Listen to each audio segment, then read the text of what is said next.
Bonjour Erwin. Euh, Bonjour Frédéric. Tu as été notre expert du jour sur un sujet éminemment transversal qui est le sujet du financement. Alors, c'est un sujet transversal, mais c'est un sujet d'actualité. Le France Relance a mis comme dans ses piliers le pilier du financement et notamment le financement d'un secteur qui est très très fortement secoué aujourd'hui, qui est le secteur de l'aéro, avec des dispositifs spécifiques dont le fond dont tu vas nous parler. Mais en préambule, qui es-tu et qui est ce fameux fonds dédié à l'aéro? Alors, je suis Hervé Lyonnais, membre du comité exécutif d'ASE Management. Et ASE Management est la société de gestion en charge de la gestion de ce fonds dédié à l'aéronautique, ACE Aéro Partenaires, qui a une taille à ce jour de 630 millions d'euros.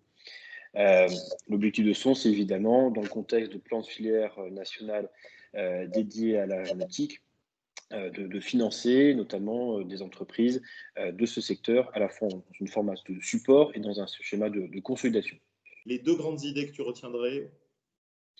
Alors, globalement, le secteur aéronautique a connu une crise absolument monumentale, avec moins 80, moins 90% de baisse de volume. Et ça a amené les dirigeants à accélérer. C'était vraiment pour moi un accélérateur de particules, je dirais, en termes de réflexion sur la consolidation et sur les business models de ces entreprises.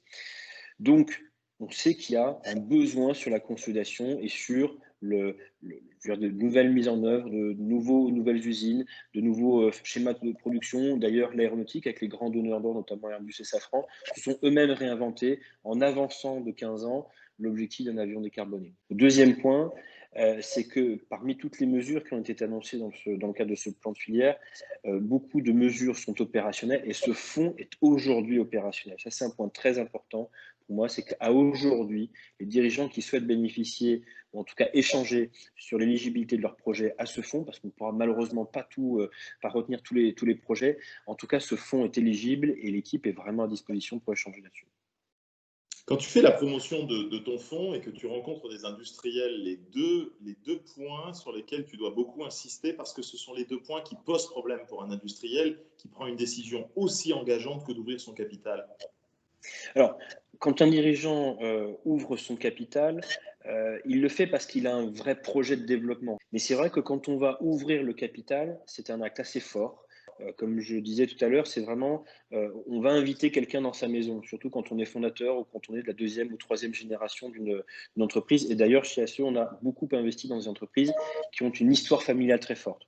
Donc ça, c'est vraiment l'idée, c'est d'avoir notamment un investisseur qui soit à l'écoute des problématiques du dirigeant et qui soit également une plateforme de discussion dans un contexte de crise tel qu'on l'a connu, on l'a vu pendant la crise Covid. Après, le deuxième point à aujourd'hui, qui est un petit peu, je dirais, une vraie difficulté, on en a parlé dans un contexte de très grosse baisse des volumes, c'est comment maintenir les compétences aéronautiques. La vraie question maintenant, c'est comment on peut à la fois préserver un équilibre économique pour l'entreprise et en même temps maintenir des compétences dans un contexte où, par définition, quand il y a du travail éventuellement à trouver ailleurs, les gens vont évidemment aller chercher parfois d'autres filières. Alors, autour de ce fonds, dont je rappelle, il y a déjà 630 millions avec un objectif de monter au milliard dédié au secteur aéronautique. Quel serait le message que tu voudrais faire passer, que tu voudrais que les industriels retiennent? Le message clé, c'est que c'est un fonds déjà qui a une taille très significative. D'accord. Donc c'est quelque chose, vraiment un outil sur lequel l'ensemble de la filière peut s'appuyer. Et c'est un fonds en fait qui a vocation à la fois à soutenir des entreprises qui connaissent des difficultés passagères liées à cette crise et en même temps à pousser de la consolidation. C'est vraiment un message de il faut croire dans l'aéronautique. Nous, on y croit. On sait qu'on a touché un point bas. Maintenant, pour faire partie des tout meilleurs qui vont rebondir plus fort, il faut effectivement accélérer, je pense, ces discussions sur les aspects de consolidation. Et la consolidation pour la consolidation, ça ne suffit pas. Il faut évidemment travailler ensuite sur son offre vis-à-vis des clients. Et donc, comment travailler sur son offre? C'est d'abord proposer de la compétitivité. Donc, ça veut dire des outils industrie du futur.